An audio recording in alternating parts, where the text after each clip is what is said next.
Amén, mis hermanos. Hoy vamos a ver un poco, especialmente el pasaje que leíamos, cómo llegó el Evangelio a la ciudad de Filipo.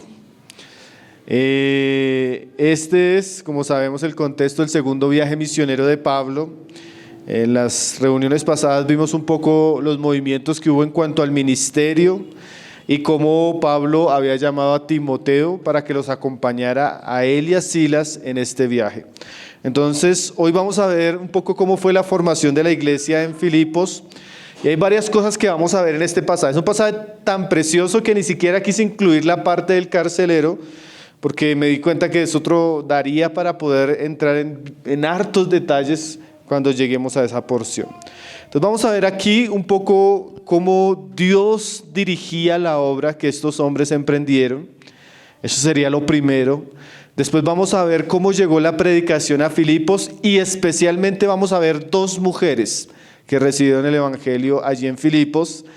Lo siguiente es la oposición que va a surgir en la ciudad por causa de la predicación del evangelio y la manera como los apóstoles respondieron a esa oposición. Entonces el Señor nos dé ánimo, nos dé fuerzas, nos dé como ese corazón para estar. Está haciendo como frío, los veo así como, ya algunos ya se están arronchando. Va a tocar prender el ventilador a ver si nos despierta. Entonces vamos a leer desde el verso 16, capítulo 16, verso 6, y vamos a ver lo primero que mencionábamos, cómo Dios comienza a dirigir la obra y cómo eso se ve claramente expuesto en estos pasajes. Dice ahí en el verso 6, después pasar por Derbe y Listra, que fueron los lugares donde toman a Timoteo, se nos dice aquí que, y atravesando Frigia y la provincia de Galacia, o sea, después de que ellos atraviesan Galacia, que era la región o la provincia que habían visitado en su primer viaje y habían surgido esas primeras iglesias, dice ahí, les fue prohibido por el Espíritu Santo hablar la palabra en Asia. Entonces parece ser que el apóstol Pablo tenía la intención de ir a predicar a Asia, como lo había hecho en la provincia de Galacia. Y aquí curiosamente Lucas, que ya es un testigo ocular de este viaje, nos dice que el Espíritu Santo les prohibió hablar la palabra en Asia. En esta ocasión Dios no permitió que por lo menos Pablo y sus compañeros llegaran a Asia. Asia después sería una región que tendría varias iglesias conocidas. Nosotros conocemos, por ejemplo, en el libro de Apocalipsis que las 7 cartas se escriben a iglesias que están en esa región en la cual el Señor a Pablo no le permite ir a predicar. Ahí estaba Pérgamo, Tiatira, Sardis, y esas iglesias de Apocalipsis son a donde Pablo quería ir, pero el Espíritu Santo le prohíbe. Y dice el verso 7 que, y cuando llegaron a Misia, intentaron ir a Bitinia, pero el Espíritu no se lo permitió. Entonces, de alguna manera, Lucas nos dice que cuando ellos intentan ir a Asia, el Espíritu no se los permite, después se dirigen hacia Bitinia y el Espíritu tampoco se lo permite. Estas frases, hermanos, generalmente los comentaristas no saben de qué manera interpretarlas. ¿Sí? Casi ninguno, de todos los que pude leer, ninguno llega a decir, se los prohibió de esta manera. ¿Sí? Es algo que está claro ahí, la prohibición, pero no se entiende cómo. Puede haber sido las circunstancias, puede ser que interiormente ellos sintieron que el Espíritu Santo no les daba libertad de viajar hacia allá, puede ser que, podría ser muchas cosas. Lo interesante, hermanos, es que qué registro de eso. Aquí nosotros vamos a dar cuenta que la dirección de la obra que estos hombres estaban emprendiendo era dirigida por Dios y no por ellos. Porque el hecho de que aparezca esa palabra les prohibía, quiere decir que el que estaba al mando, el que dirigía los caminos de estos hombres era Dios. Estos hombres escriben, especialmente Lucas, que ellos percibieron que Dios no les daba libertad, no les daba el permiso, no los estaba enviando ni a predicar a Asia, ni a predicar a Bitinia. Curiosamente, cuando uno comienza a mirar la historia de la iglesia, hermanos, uno se encuentra muchos casos de misioneros que originalmente ellos tenían el propósito de viajar a algunos lugares, ¿sí? Entonces conocen la historia de David Livingstone. Sus biografías cuentan que él quería ir a la China. Y más adelante Dios lo envió a África y él hizo una gran obra en África. Lo mismo se dice de William Carey, que él quería ir a Polinesia. Pero después Dios lo guió a ir a la India, ¿sí? Adoniai Hudson también cuentan que quería ir a la India, pero el Señor terminó llevándolo a Birmania. Entonces aquí nos vamos a dar cuenta, no solo en estos pasajes, sino en la historia, que muchas veces los obreros o los siervos de Dios tienen un propósito de ir hacia cierto lugar, quién sabe con qué intenciones, pero muchas veces Dios restringe esos movimientos, Dios prohíbe esos movimientos, Dios no permite, o el Espíritu Santo no permite que sus siervos se dirijan hacia ciertos lugares. Entonces nos vamos a dar cuenta que estos hombres eran sensibles, obedientes y sumisos a Dios en su ministerio. Eso es muy importante, ¿no? Nosotros no podemos pretender hacer la obra de Dios y encontrarnos que en nuestros caminos hacemos lo que nosotros queremos. Si queremos hacer la obra de Dios, debemos esperar que Dios nos guíe, que Dios nos hable, que Dios nos muestre y que en algunas ocasiones Dios nos prohíba o nos diga que no. ¿Sí? Eso es si podríamos decir, eso es una señal de madurez espiritual. Cuando uno en su vida comienza a percibir que a veces Dios le dice, no, esto no, por acá no, te prohíbo esto, a ti no te corresponde eso. Otros iban a ir a esos lugares. Pedro llegaría a ir a predicar a Bitinia, a Asia. Él lo escribe en su en su primera carta. Pero a Pablo no le permitió. Ahora, si el Señor iba dirigiendo la obra de estos hombres, era obvio que ellos debían hacer su voluntad.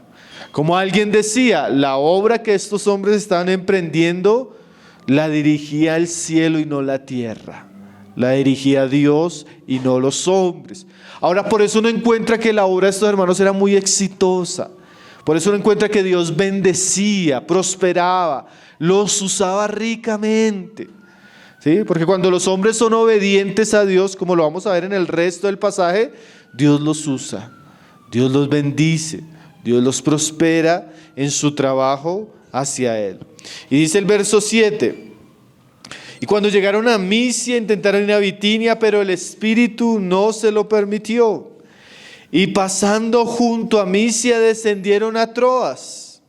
Y se les mostró a Pablo una visión de noche. Un varón macedonio estaba en pie rogándole y diciendo, pasa a Macedonia y ayúdanos. Entonces mire lo interesante, hermanos. Ellos van para un lado y el Espíritu les dice que no. Van para otro lado y el Espíritu les dice que no, pero ellos siguen avanzando. Alguien decía que ese es un principio. Mientras las puertas se cierran, nosotros debemos ir caminando hasta que vemos que Dios abre la puerta. Y en este pasaje Pablo nos muestra que Lucas nos muestra que Pablo recibe una visión. Y esa visión nos muestra lo que era la voluntad de Dios para esta parte del viaje. Dios le muestra a un varón macedonio que se presenta delante de él y le dice, rogando que pase y los ayude. Entonces en la medida que estos hombres estaban viendo como, uy, por acá no es, Señor, por acá no es, por acá no es, y ellos se iban sometiendo a esa voluntad, llega un momento que el Señor les dice, por acá es. Y Él les da la visión, y esa visión, más que una visión como tal, es una dirección clara que ellos mismos entienden. Porque mire lo que dice el verso 10. Cuando vio la visión, enseguida procuramos partir para Macedonia, dando por cierto que Dios nos llamaba para que les anunciásemos el Evangelio. Entonces usted ve a los apóstoles, yo digo que ellos siempre están en una actitud muy presta. Van para acá y el Señor no les permite. Van para acá, el Señor no les permite. Pero yo imagino a estos hombres orando, bueno Señor, si no es por acá, si no es hacia allá, ¿hacia dónde quieres que vayamos? Y ellos están en ese propósito, cuando el Señor les muestra y inmediatamente les muestra, inmediatamente se van, entendiendo que esa era la voluntad de Dios. O sea, uno ve que Pablo y todo el equipo de hermanos que estaban con él están en una disposición de saber cuál es la voluntad de Dios para actuar de manera rápida en torno a esa voluntad. Y ahí uno aprende varias cosas. Nosotros necesitamos estar siempre buscando saber si lo que vamos a hacer es la voluntad de Dios o no. Y en la medida que nosotros entendemos que no es la voluntad de Dios, ponemos freno y nos dirigimos en otra dirección. Y en la medida que entendemos que Dios nos prohíbe esto, nos limita en esto, vamos buscando saber qué es lo que Dios quiere. Y cuando entendemos qué es esto, como dice ahí, enseguida procuramos partir. Aquí hay una voluntad un corazón muy dispuesto a hacer la voluntad de Dios. ¿Sí? Ese enseguida. Ahí uno se da cuenta que ellos no vacilaron, no dudaron. Estos hombres aprendieron a caminar con Dios de tal manera que entendían cuándo Dios les prohibía y cuándo Dios les abría puertas. Y qué importante es eso, ¿no, hermanos? No solo en el ministerio, sino en todos los aspectos de nuestra vida. Qué importante es buscar, desear y anhelar la voluntad de Dios, de tal manera que cuando percibimos que algo no es agradable, no es su voluntad o no es su camino para nosotros, paramos. Pero de la misma manera, cuando percibimos que algo es la voluntad de Dios, avanzamos rápida y dispuestamente a eso. Si esto es lo que tú tienes para mí, amén. Procuramos inmediatamente encaminarnos ahí. Y uno se da cuenta que aquí en esta primera porción del pasaje que estamos leyendo, vemos la dirección de Dios y la sujeción y obediencia de estos hombres. Hay muchas veces que nuestra vida, nuestro servicio, la misma iglesia no prospera porque vamos en contra de la dirección de Dios. Dios nos dice que no es por acá y vamos. Dios nos dice que te tengo prohibido esto y lo hacemos. Y a veces Dios nos muestra su voluntad y somos tímidos y desobedientes. Por eso a veces Dios no prospera nuestros caminos, hermano. Por eso a veces no vemos claramente qué es lo que Él quiere.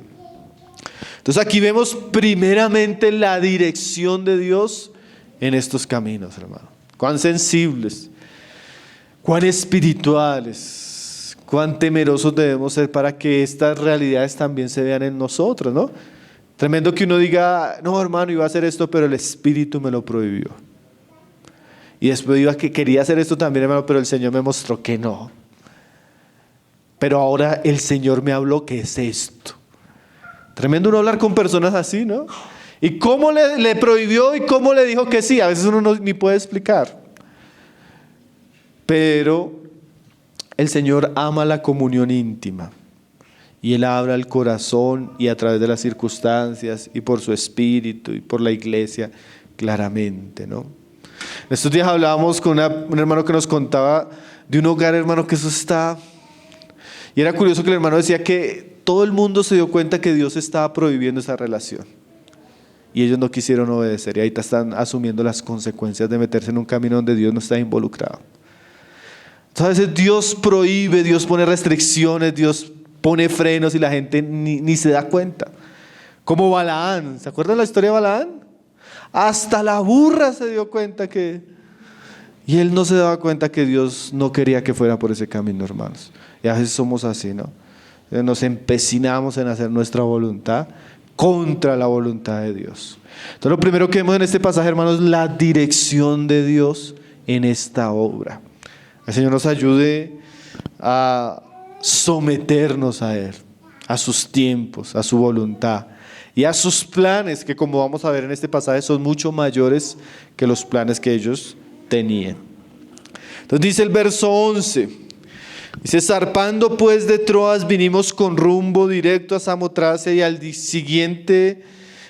siguiente a Neápolis y de allí a Filipos, que es la primera ciudad de la provincia de Macedonia y una colonia, y estuvimos en aquella ciudad algunos días. Entonces la dirección del Señor fue: vayan a Macedonia. Y ellos van a Macedonia y llegan a la primera ciudad importante de Macedonia, que es Filipos. Ahora, hermanos, este movimiento sería crucial en la historia del cristianismo. Algunos comentaristas decían que aquí realmente es donde el evangelio comienza a expandirse a las tierras gentiles como nunca, porque el Señor cambia la dirección de ellos de ir hacia Asia y los dirige ahora hacia Macedonia, que es el comienzo de lo que es hoy en día Europa. El evangelio iba a pasar de estar en Oriente a llegar a Occidente. Y como alguien decía, Occidente a través de la historia del cristianismo ha sido el mayor puente de la predicación del evangelio. Entonces ellos tenían una visión, pero el Señor la cambia totalmente. Ellos llegan a la ciudad de Filipo. A esta iglesia después se le escribe la carta a los filipenses, una de esas iglesias que llegarían a ser importantes para el ministerio de Pablo. Ahora William Barclay dice lo siguiente en relación a Filipos. Él dice: Dios guió estratégicamente a Pablo para que llegara a la ciudad de Filipos. Filipos fue una ciudad fundada por Felipe y él la fundó con el propósito de colocarla en un lugar estratégico entre Europa y Asia. Entonces Felipe, al ver el lugar en que se encontraba esta ciudad, le cambia el nombre a la ciudad y le pone Filipos en honor a su propio nombre, porque él decía que desde esta ciudad él podía controlar Europa y podía controlar Asia. Es una ciudad bien estratégica. Entonces mire cómo Dios hace el movimiento y lleva a Pablo a Filipos. Y ahora vamos a ver cómo Pablo predica el evangelio en Filipos y los resultados del ministerio de Pablo en esta ciudad, que van a ser un poco diferentes a los movimientos que veíamos en el primer viaje misionero. Y aquí nos vamos a encontrar la predicación de Pablo y especialmente dos mujeres. Vamos a encontrarnos a Lidia, la vendedora de púrpura, y vamos a encontrarnos a una joven esclava endemoniada que es libre por el ministerio de Pablo, que sería el segundo aspecto que nos encontramos en el pasaje. Y dice desde el verso 13: y un día de reposo salimos fuera de la ciudad junto al río, donde solía hacerse la oración. Y sentándonos hablábamos a las mujeres que se habían reunido. Entonces una mujer llamada Lidia, vendedora de púrpura de la ciudad de Tiatira, que adoraba a Dios, estaba oyendo, y el Señor abrió el corazón de ella para que estuviese atenta a lo que Pablo decía. Entonces aquí vemos cómo comienza la predicación del evangelio en la ciudad. Pablo se acerca al río donde solía hacerse la oración. Se entiende que en esta ciudad no había sinagoga. Entonces, ¿qué hacían las personas piadosas o los judíos temerosos de Dios? Cuando no había un suficiente número de varones en una ciudad, no podía haber una sinagoga. Creo que eran 10 varones por lo menos. Entonces las personas que tenían temor de Dios se juntaban para orar, leer las escrituras. Y Pablo se acercó a este lugar y dice que comenzó a predicar el evangelio. Y dice ahí en el 14 que entonces una mujer llamada Lidia, se nos describe la profesión de ella, vendedora de púrpura. Se nos describe también de dónde era ella, de la ciudad de Tiatira. Y se nos describe un poco el carácter de esta mujer. Dice que adoraba a Dios. Entonces aquí nos vamos a dar cuenta que el pasaje, de una manera muy curiosa, nos describe a esta mujer. Esta mujer que está ahí escuchando el evangelio entre los que están orando. Se nos dice que era una comerciante de púrpura. En aquellos días la púrpura era un material muy costoso. Entonces se dice que posiblemente solo las personas que eran de la familia real, algunos senadores o personas de clase alta podían usar este tipo de ropa, porque era muy costosa sacar esa tinta en aquellos días. Entonces era una mujer comerciante, y una comerciante se entiende por el contexto que era una comerciante próspera. Y también nos dice que era de la ciudad de Tiatira. Posiblemente había llegado a la ciudad de Filipo por su negocio. Como estuvimos estudiando aquí en la epístola a los filipenses, ¿se recuerdan que el hermano explicaba que Filipos era una ciudad que era como una pequeña Roma? Porque muchos de los que vivían ahí eran ciudadanos romanos. Muchos soldados, generales, que eran de alguna manera pensionados, les gustaba ir a vivir a Filipo, porque Filipo era como una capital pequeña, de pura clase de gente romana, de gente que era una ciudad muy próspera. Entonces ahí aparece Lidia, y dice ahí, vendedora de púrpura, de la ciudad de Tiatira, y que adoraba a Dios. Entonces era una persona que tenía temor de Dios.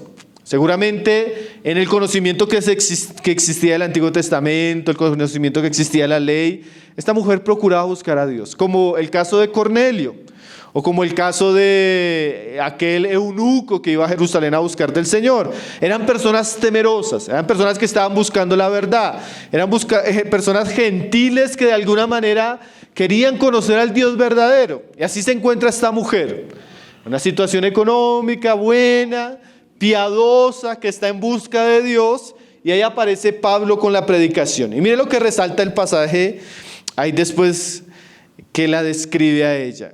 Y dice que adoraba a Dios, estaba oyendo, y el Señor abrió el corazón de ella para que estuviese atenta a lo que Pablo decía. Si ustedes se dan cuenta, en los viajes anteriores, en el viaje anterior, se describe mucho una situación muy general. Algunos creían, las multitudes, la ciudad, pero ahora aquí el Señor, por Lucas, se centra en esta mujer. Y eso es muy curioso, hermanos, porque la Biblia no narra las situaciones por narrarlas, sino que eso impactó a Lucas. Seguramente Lucas está también ahí oyendo la predicación de Pablo, y él comienza a mirar las personas que están escuchando y se fija en Lidia. Cuando él se fija en Lidia, él se da cuenta que Dios comienza a abrir el corazón de Lidia a la palabra, ¿sí? Y esa palabra va a producir algo en ella de manera particular. Ahora, ya no más mirando el pasaje así, nos damos cuenta que en la medida que nosotros vamos haciendo la voluntad de Dios, Dios respalda lo que estamos haciendo. Y una manera en la que Dios respalda lo que estamos haciendo, como vamos a ver acá, es que Él comienza a trabajar en el corazón de los que nos oyen, ¿sí?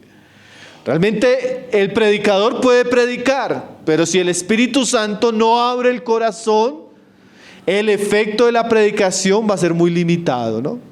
Generalmente cuando estamos en una reunión como esta, yo digo, Señor, que no se distraiga mirando al otro, Señor. Que dejen de hablar, que deje de dormir, Señor. Que su mente esté en lo que estemos hablando, Señor.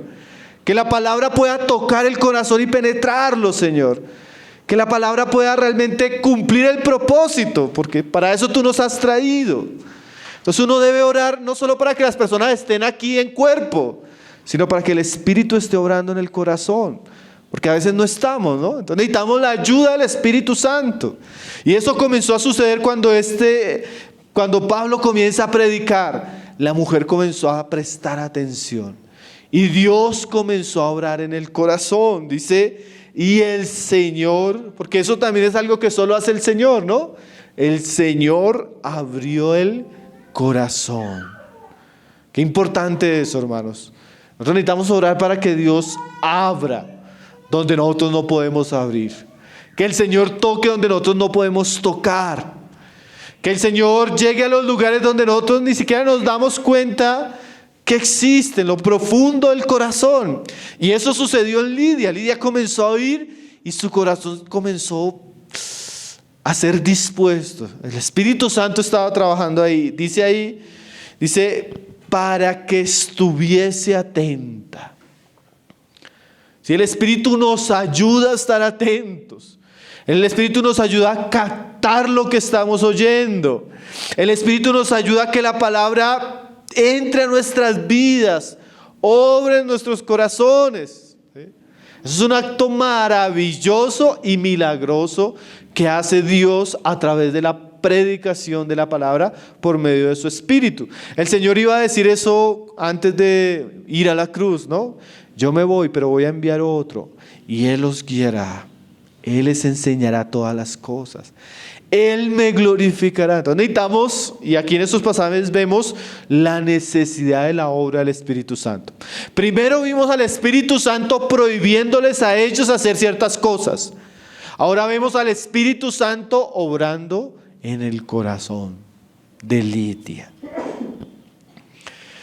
Ahora, alguien decía, en la conversión de Lidia vemos varias cosas.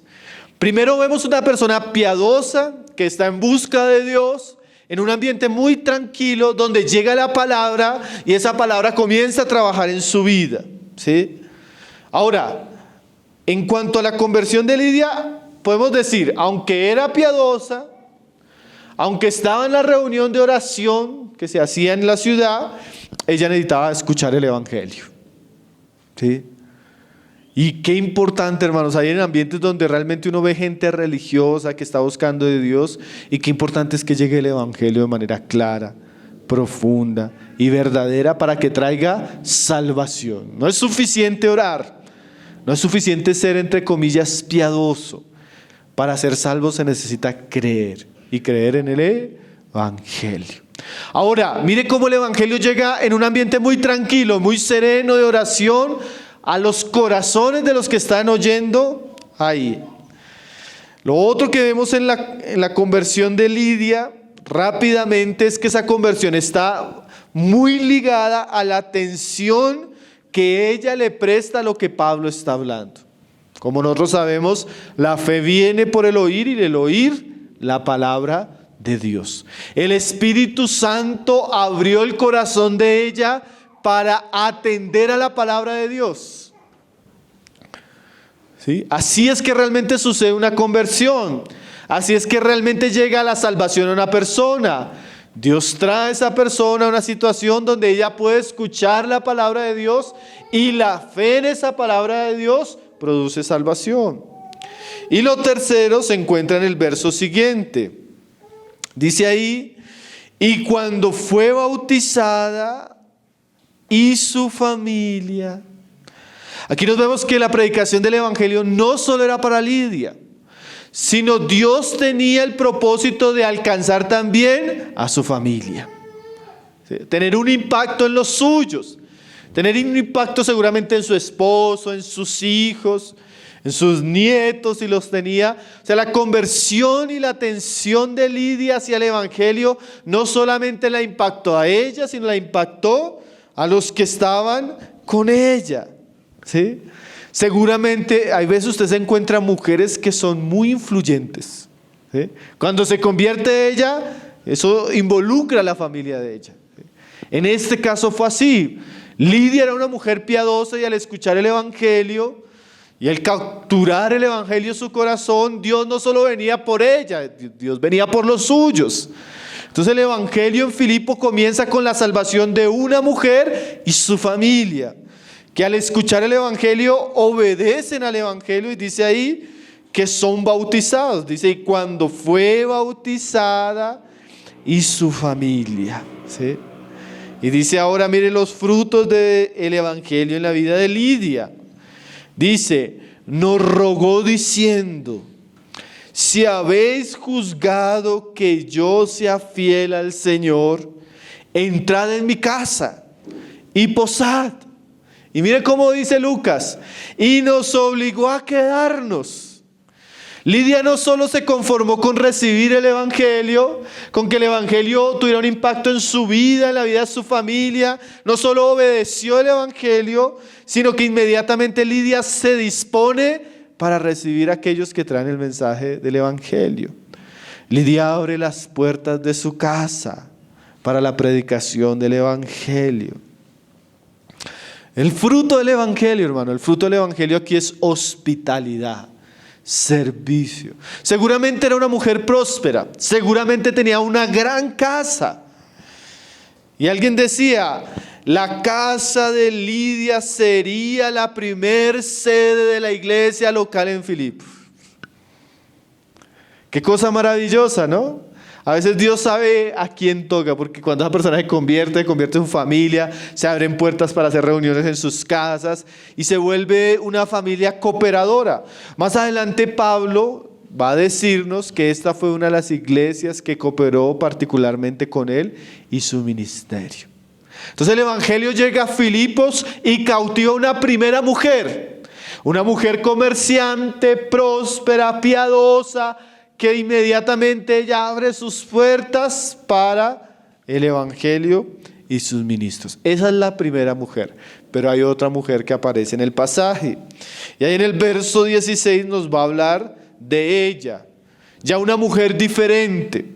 ¿Y por qué vamos a encontrar estos dos contrastes, hermanos? Porque aquí vamos a ver la universalidad del evangelio. El evangelio no hace acepción de personas. El evangelio, como vamos a ver, es para ricos y para pobres, para personas religiosas y para personas endemoniadas, para personas libres y para personas esclavas.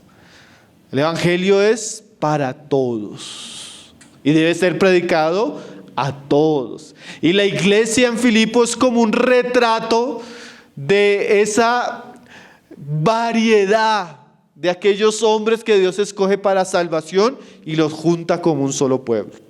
Entonces mire quién aparece ahí en el verso 16. Dice: y aconteció que mientras íbamos a la oración, nos salió al encuentro una muchacha que tenía un espíritu de adivinación, la cual daba gran ganancia a sus amos adivinando.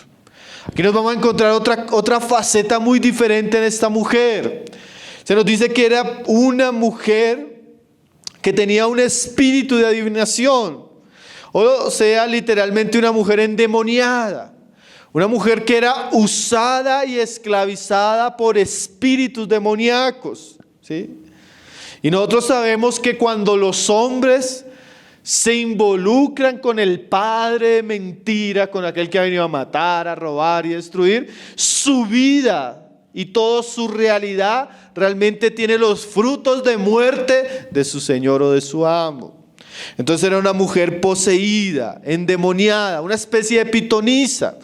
En aquellos días se creía que algunos ídolos, especialmente Apolión y otros ídolos de los gentiles, tenían algunas manifestaciones en mujeres con un espíritu de pitonisa. Entonces las mujeres profetizaban o adivinaban cosas.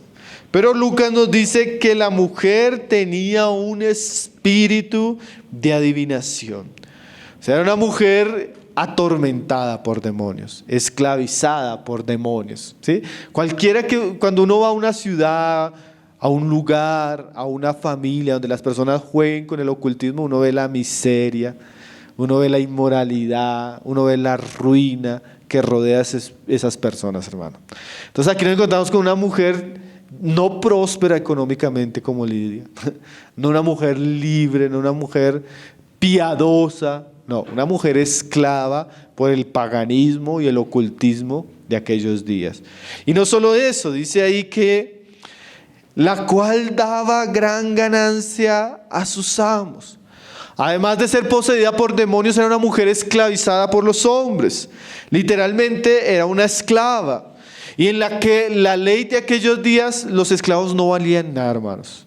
Los esclavos eran como un mueble, como un instrumento que la persona tenía. Los esclavos no tenían vida, no tenían libertad, no tenían voluntad, no tenían oportunidades. Era una persona que vivía una vida muy miserable.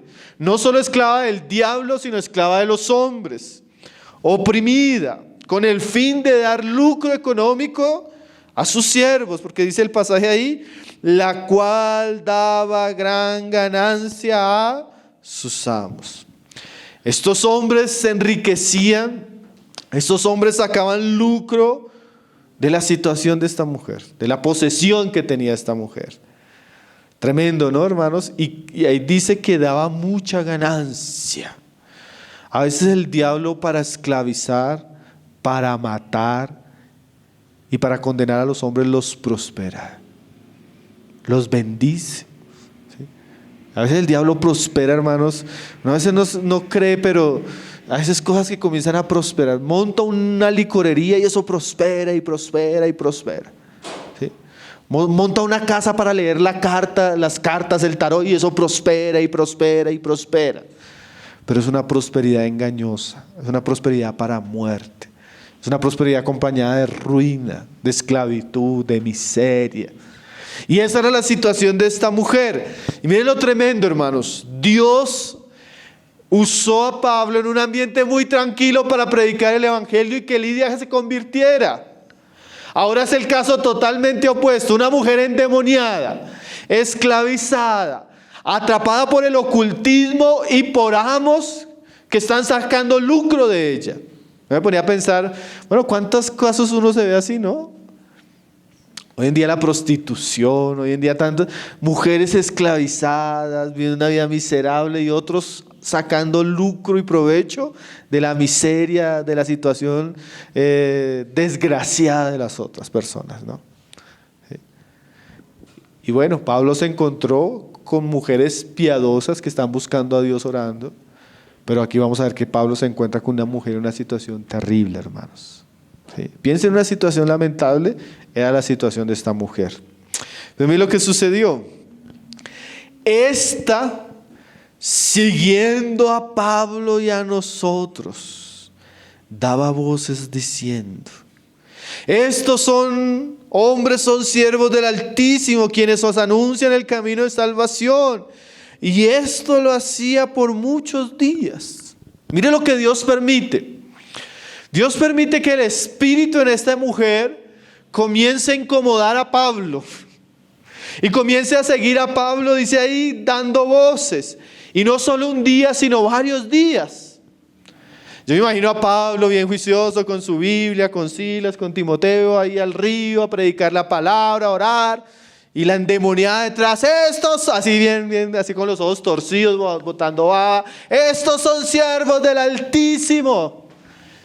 Y Pablo la veía la primera vez y pasaba, y la segunda vez y pasaba, y la tercera vez y pasaba. Yo pienso, hermanos, que en un sentido Dios está usando el demonio para incomodar a Pablo, hermanos, con un propósito: traer libertad a esta mujer, hermanos. Lutero decía así: el diablo es el cachorro de Dios, dando a entender que Dios usa hasta los movimientos del diablo para llevar a cabo su propósito. Y Pablo, al ver esa situación, mire lo que sucedió. Dice: y esto lo hacía por muchos días, mas desagradando a Pablo. Y ahí esa palabra desagradando, hermanos, cuando uno mira la palabra en griego se puede traducir de ciertas maneras. Porque según como uno la traduzca, uno va a ver la diferencia en el pasaje. Si lo dejamos como lo tradujo Reina Valera, desagradando, da la idea de que Pablo se molestó, ¿cierto? Pero también se puede traducir conturbando a Pablo. Otra traducción también podría hacerse afligiendo a Pablo. O otra traducción podría ser angustiando a Pablo. O alguien podría decir que se podía traducir causándole pena a Pablo. O sea, se puede traducir no de una manera que se sienta que Pablo se sintió desagradado con la persona, sino se puede traducir con palabras que nos dan a entender que Pablo tuvo misericordia de la persona, que Pablo se compadeció de la esclavitud en la que estaba la muchacha, que Pablo sintió compasión de ella. ¿Sí? ¿Cierto que la traducción de la palabra cambia mucho el sentido del pasaje?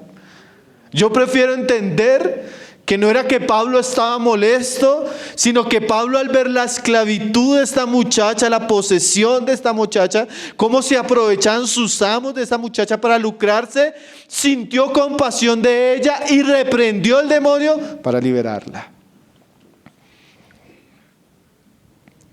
Dice: mas compadeciéndose Pablo, se volvió y dijo al Espíritu: te mando en el nombre de Jesucristo que salgas de ella.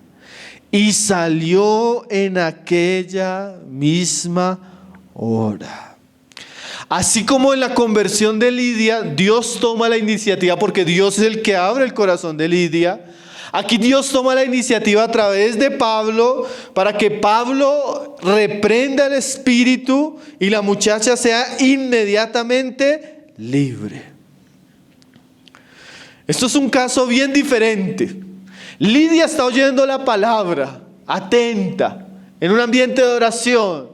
Esta joven, que ni siquiera sabemos el nombre porque en aquellos días ni se le decía el nombre a los esclavos. Esta joven esclava, endemoniada, prisionera de los demonios, prisionera de los hombres, con quién sabe cuántas experiencias, hermanos, porque las mujeres que eran ofrecidas al ocultismo, al sacerdocio pagano, también eran ofrecidas para rituales sexuales, abuso, había toda una maldad en torno a la vida de esta muchacha. Y Dios toma la iniciativa y permite que Pablo vea la situación y en un momento Pablo reprende el espíritu. Y la mujer es libre. Dice John Stott, mira lo que dice John Stott de este pasaje. A pesar de Lucas no referirse explícitamente a la conversión y al bautismo de la joven, el hecho de que su liberación haya acontecido entre la conversión de Lidia y la conversión del carcelero, se deduce que también ella llegó a ser un miembro de la iglesia en Filipos. Entonces miren lo interesante, hermanos. A veces, en el caso de Pablo de esta ciudad, el evangelio llega a un ambiente así, tranquilo, donde se está escuchando la palabra y la salvación viene por la predicación. Pero no solo ahí, sino que Dios permite que Pablo sea incomodado, importunado. A veces nosotros queremos llegar a predicar en un ambiente tranquilo. Las personas quieren oír la palabra de Dios, pero a veces no. A veces vamos a llegar a un ambiente hostil, incómodo, donde el diablo ha hecho una obra tremenda en los corazones, donde el diablo está matando, destruyendo, engañando, oprimiendo. ¿Sí? Y a veces eso nos persigue, ¿no? Es que aquí esta mujer se le iba detrás a Pablo. Estos son siervos, estos, como que yo veo que como que Pablo como que no le puso mucha atención. Y Dios usó esta situación para que él se apercibiera. Hermanos, a veces ¿cuántas veces no viene la necesidad a nosotros? Una necesidad que nos persigue.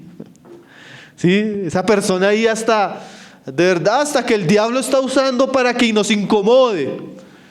Está haciendo las cosas, nos está incomodando, y en vez de ver uno con misericordia a la persona, para uno sí sería más fácil traducir esa palabra desagradando que compadeciendo, ¿cierto?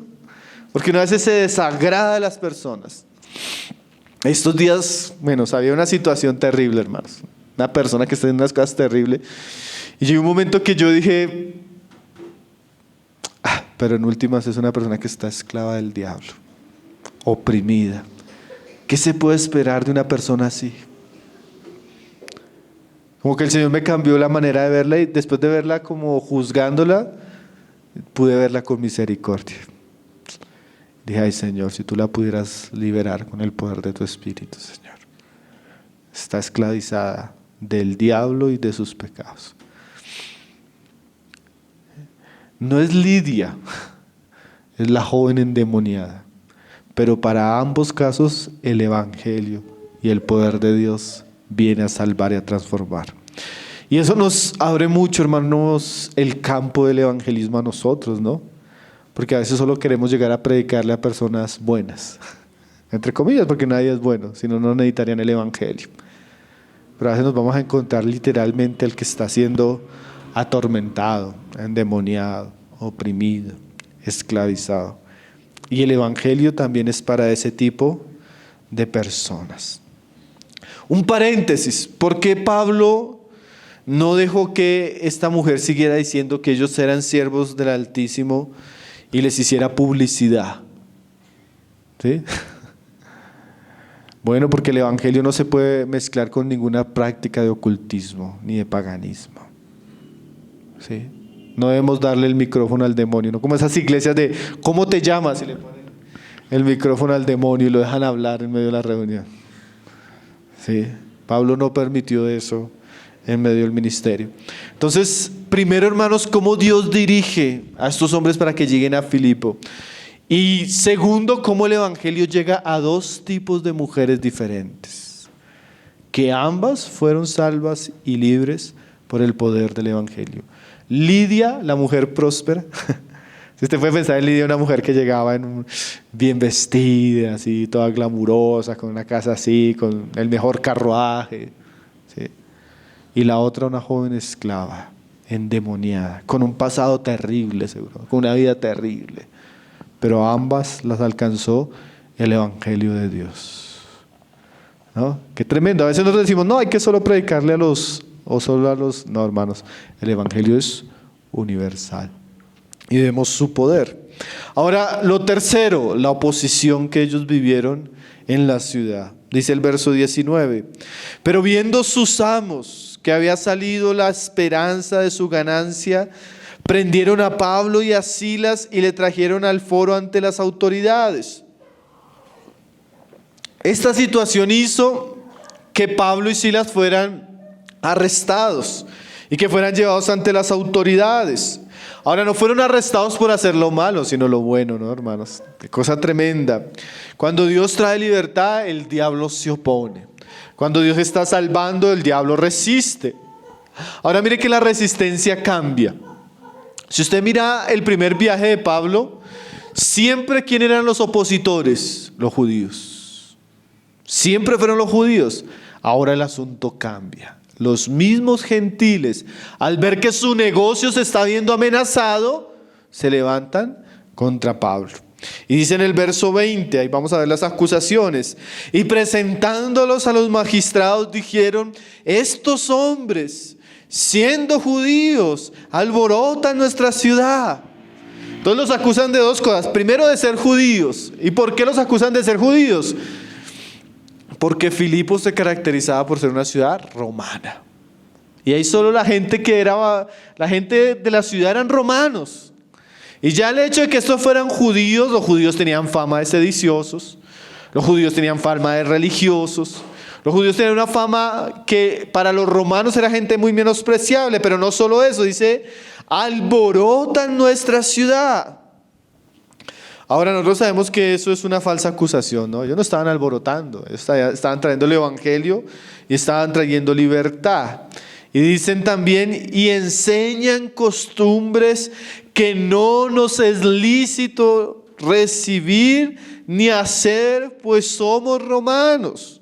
O sea, ellos los están acusando de que lo que ellos estaban enseñando, estas costumbres, atentaban contra el estilo de vida y las normas romanas, ¿sí?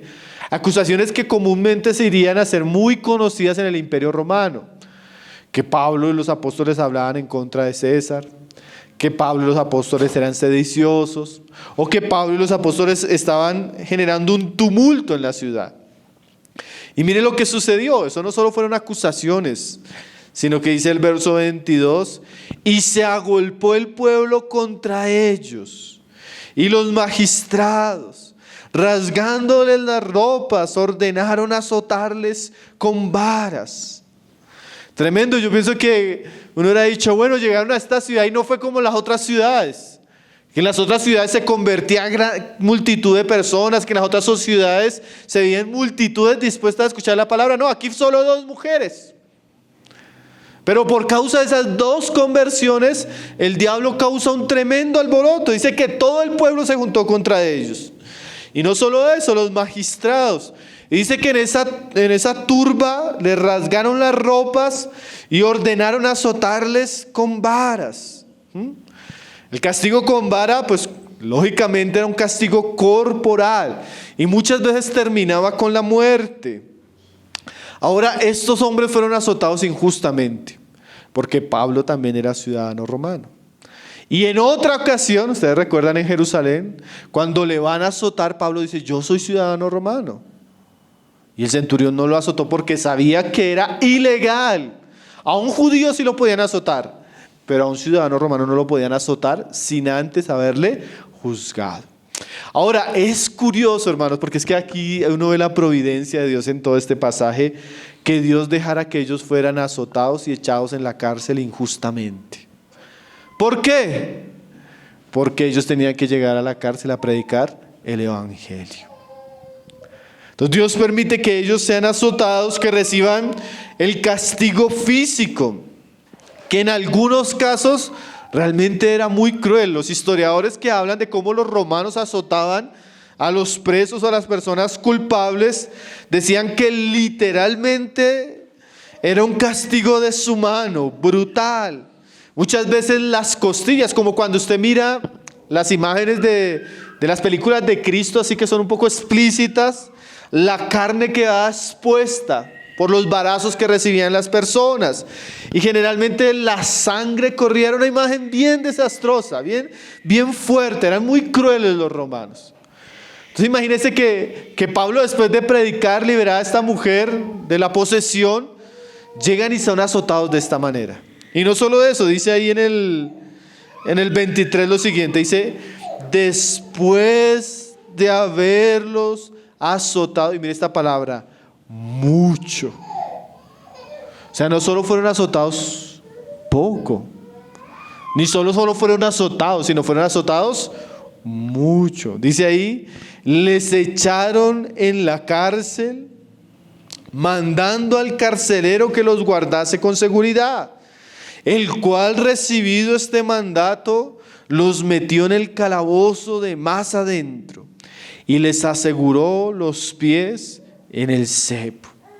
Entonces la oposición contra Pablo en esta ciudad fue una oposición bien fuerte, fue azotado, fue encarcelado, y no solo eso, se le metió en la parte más oculta y más interior de la cárcel. Generalmente era como una especie de calabozo. Alguien decía que era húmedo, frío y no tenía ninguna luz. Y además Lucas nos da el detalle que se les aseguraron los pies en el cepo. O sea que hay una situación que en algunos casos dicen que era una manera como ellos los ataban para torturarlos. O sea, realmente los cogieron como si fueran los peores criminales, ¿sí? Las personas más malas, ¿sí? Ahora uno se da cuenta, hermanos, que la obra de Dios que estos hombres estaban llevando a cabo tenía mucha oposición. Uno que pensaría, si el Señor nos envió a esta ciudad, estamos predicando, una mujer se está convirtiendo, las personas están siendo libres.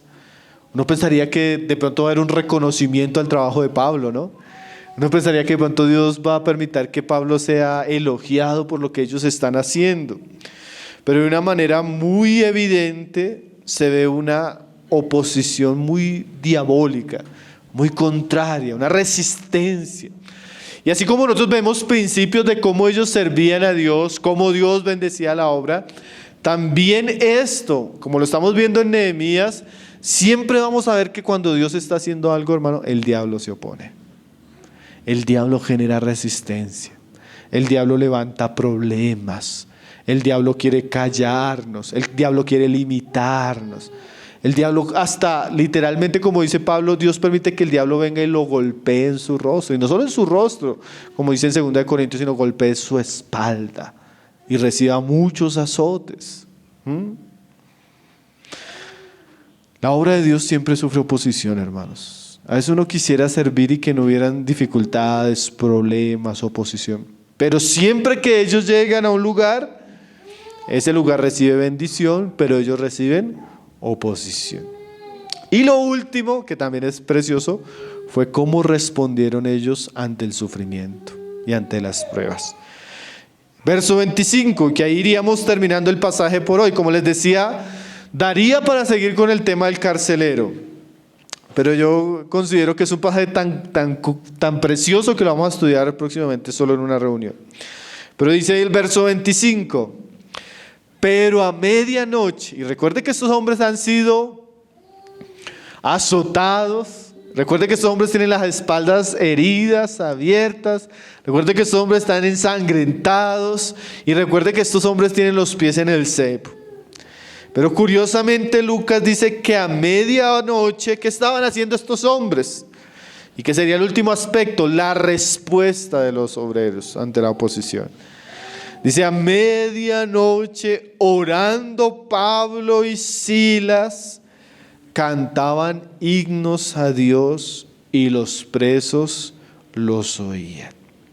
O sea que Pablo, en vez de estarse quejando, hermano, en vez de estarse lamentando, en vez de estarse amargando con la situación que él estaba viviendo, Pablo y Silas se han encontrado orando y cantando a Dios. Alguien decía, cuán fácil, y aún siendo fácil muchos no lo hacemos, pero alguien decía, cuán fácil es orar y cantar a Dios en medio de la iglesia, en el día, cuando las cosas nos están yendo bien. Pero verdaderamente la oración y la alabanza a Dios nos debe acompañar en los momentos difíciles. ¿Cómo respondieron los apóstoles ante la prueba del sufrimiento, hermanos?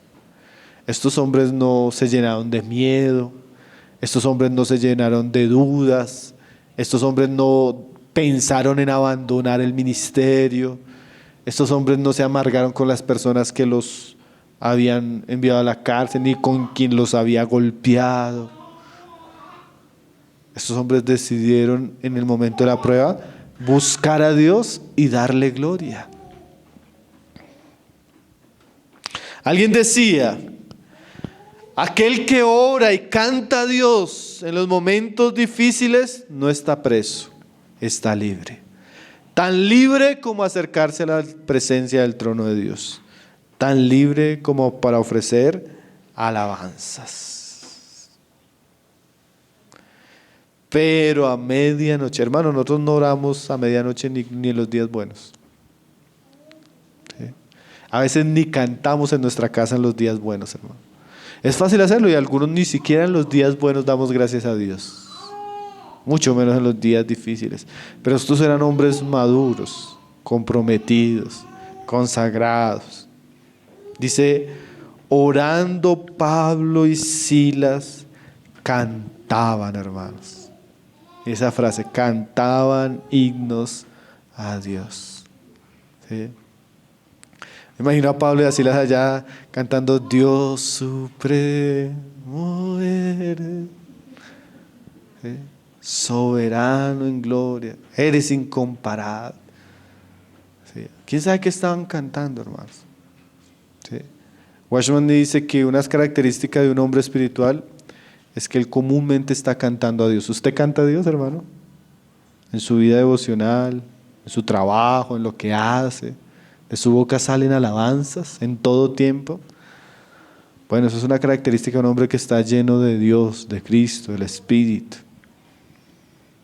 Sí, a veces estamos hablando, ¿cierto? Y mire lo tremendo, hermanos. Y los presos los oían. Alguien decía, nuestros sufrimientos y los momentos tal vez más difíciles de nuestra vida son aquellos momentos que Dios prepara para que demos testimonio de Cristo. En estos días estaba hablando con un hermano que pasó una prueba, y hermanos, pero terrible. Yo sé que los hermanos saben más o menos. Fue una prueba terrible, hermanos, así. Me estaba contando el hermano, me dice, hermano, pero en esos días tan terribles hicimos todos los días reuniones en la casa y ese apartamento se repletaba de gente y pudimos predicar el evangelio. Familia incrédula, vecinos, amigos, todo el mundo fue a las reuniones y a todos les predicamos el evangelio. A veces los días más oscuros son los días donde la voz de los hijos de Dios se debe oír. Las personas que están alrededor deberían escuchar nuestros cánticos y escuchar nuestra predicación. Pablo y Silas no habían dejado de ser misioneros ahí en la prisión, hermanos. Y nosotros no hemos dejado de ser cristianos ni testigos de Cristo en medio de las cosas que vivimos. Ahí Dios nos ha puesto para que demos testimonio de Él. Dice, y seguramente el carcelero los oía, porque como vamos a ver en la siguiente reunión, él les pregunta, ¿qué debo hacer para ser salvo? ¿De dónde sacó esos términos? ¿Sí? Seguramente los cánticos eran, la salvación pertenece a nuestro Dios. Seguramente eran cánticos bien cristocéntricos, así. Los presos, imagínense, alguien decía, aquellas celdas sucias, llenas, repletas de hombres malos, con malas palabras, con malas conversaciones, comienzan a oír oraciones fervorosas y cánticos a Dios. Qué testimonio el de Pablo y de Silas en medio de sus sufrimientos, ¿no, hermanos? Y uno se da cuenta, hermanos, que cuando hay hombres así, la obra de Dios prospera. Como cuando llegó José a la cárcel y la obra de Dios con José prosperó en la cárcel. Pablo decía que él estaba preso en cadenas, pero la palabra de Dios no estaba presa. Si nosotros aprovecháramos los momentos difíciles de nuestra vida, hermanos, podríamos dar un testimonio muy glorioso de la gracia de Cristo a las personas que nos rodean. Entonces vamos a ver que este pasaje tiene cosas maravillosas, hermano. Cómo Dios dirigió la obra, cómo el evangelio llegó específicamente a dos mujeres en contextos muy particulares, cómo el mundo se opone a la obra del evangelio, pero también cómo reaccionan los siervos de Dios en medio de las pruebas. Y yo voy a hacer unas aplicaciones finales en cuanto a los 4 puntos que estuvimos viendo. El primero que decíamos, la dirección de Dios en la obra. Como decíamos, generalmente Dios usa hombres que aprenden a someterse a Dios. Entonces la pregunta es, cada uno de nosotros, ¿no? ¿Somos capaces de resistir las prohibiciones, los límites y las restricciones de Dios? Si Dios me dice no, no vayas. Si Dios me dice te prohíbo esto. Si Dios me dice no quiero esto para tu vida, ¿sí? ¿Estoy dispuesto a obedecer? ¿Yo estoy dispuesto a someterme? Bueno, uno va a ver que el éxito de estos hombres era su obediencia a Dios, su sujeción a Dios, su comprensión cuando Dios les decía paren o cuando Dios les decía avancen, cuando Dios les cerraba puertas o cuando Dios les abría puertas. Ahora lo maravilloso de este pasaje, hermanos, es que Dios cerró una puerta y abrió una grandísima para la predicación del evangelio. Entonces siempre que Dios nos dice que no es porque Él tiene algo mejor, ¿sí? O tiene un tiempo mejor para eso. Entonces necesitamos aprender a someternos a Dios. Como el Señor le dijo a Pedro, Pedro, cuando eras joven ibas a donde querías, pero cuando seas viejo otro te ceñirá y te llevará a donde tú no quieres ir. Y muchas veces eso es madurez. Madurez es ya no ir a donde yo quiero ir, sino sujetarme a otro para que me lleve aún a donde yo no quiero ir, sabiendo que aunque yo no quiero ir es mucho mejor ir.